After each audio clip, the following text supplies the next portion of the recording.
inquiring what they had done for years, working for years, destroying the past without even knowing it, until something fell out, not stone, bone. At first, they laughed. Just an animal. But then they looked closer. Too thin. The skull was wrong. Too Not thin. like any man. Most discoveries die the moment they're ignored, but not this one. Because the bones reached a man who saw what others couldn't. A school teacher. Not famous, not powerful, but curious enough to question everything. When he held the bones, something felt wrong. Or maybe something felt true.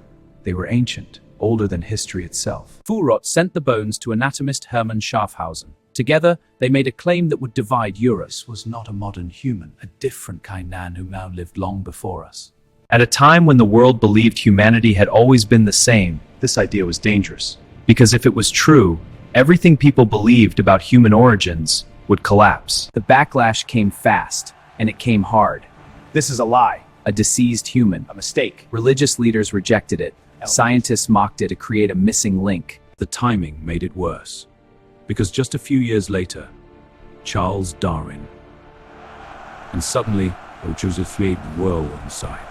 But the truth doesn't disappear just because people reject it. Fulrott and Schaffhausen didn't argue with emotion. They used evidence, measurements, detailed studies. The skull was unlike any human ever recorded. The limbs told the same story. This was not disease, this was design. And then, more bones appeared. The resistance began to crack. Because the evidence was no longer a theory, it was a pattern. And patterns don't lie. They gave it a name, Homo neanderthalensis, the first extinct human species ever identified. What started as became a rumor conspiracy faded.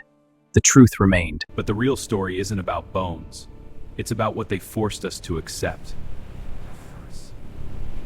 That we were not the first. And maybe. They thought they had found a broken man. But what they really uncovered, that humanity has a past, far stranger than we ever imagined.